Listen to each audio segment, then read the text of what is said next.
আসসালামু আলাইকুম প্রিয় দর্শক, কী অবস্থা? সব ভালো আছেন? আশা করি সব ভালো আছেন, আমিও ভালো আছি।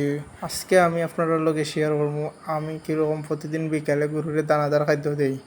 প্রতিদিন সারাদিন তো অনেক সময় আমি অনেকটা ভিডিও দিয়ে আসছি যে সকালে কীরকম খাদ্য দিই আর এখন বিকালে কীরকম খাদ্য দিই তা আপনার লগে শেয়ার করবো।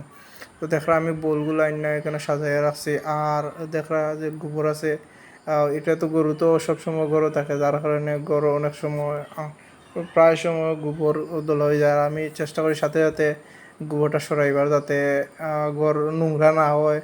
ঘর পরিষ্কার থাকলে গরুগুলো সুন্দর থাকে, অতটা নোংরা হয় না, এর লাগে দেখতেও ভালো লাগে। আর আমি আগে থেকে যখন গরুরে দই, তখন আমার তো পাইপ দিয়ে আমি গরুরে প্রত্যেকটা গরুরে গরু দই, তখন আমি পানি রেখেছিলাম গরুরে গুঁড়া খাওয়াইবার লাগে। ও পানি এখন ব্যবহার করবো। তো আস্তে আস্তে পানি দিলাম, দেওয়ার পর আসলে গরুরে দোয়ার লাগে যে লাইনটা আসলে আমি লাইনের যে চুইচটা চাদর উপরে এর লাগে সবসময় শুধু আমি গরু দোয়ার সময় পানি বেশি লাগে, যার কারণে আমি শুধু মোটর ইউজ করি। আর নাইলে আমি টিউবওয়েল থেকে পানি নেওয়া গরুরে বিকালবেলা দানাদার খাদ্য বা সকালবেলা যে লোক দানাদার খাদ্য বা পানি খাওয়াই তুইলে টিউবওয়েল থেকে দিই। আর এখন দেখলা দানাদার খাদ্য রান্নাম, আর আমি কিতা কিতা খাওয়াই এটা তো আপনারা জানেন, তাও আজকে আবার কইমো আমি আপনারা। দেখলা আমি গুঁড়া দিলাম, গুঁড়া 2 বাটি দিমু, 4টা গরু একসাথে খাওয়াই।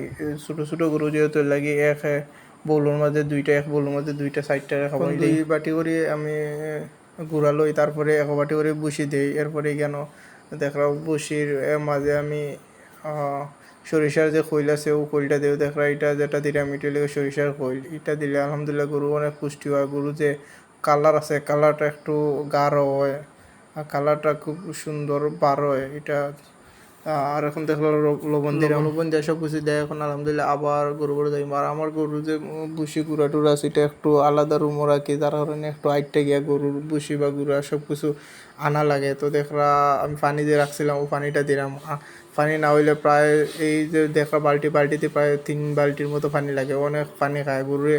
আসলে আমার গরুগুলো অনেক বালা আছে, খানের দিক থেকে আলহামদুলিল্লাহ মোটামুটি বালাও আছে, কারণ যতটুকু পানি দেয় সম্পূর্ণ খাইলায়। এটা খানি লাগে আর রাখতে না। অনেক গরু আছে অতিরিক্ত পানি দিলে গুঁড়া খায় না, শুকনা দিলে খায়।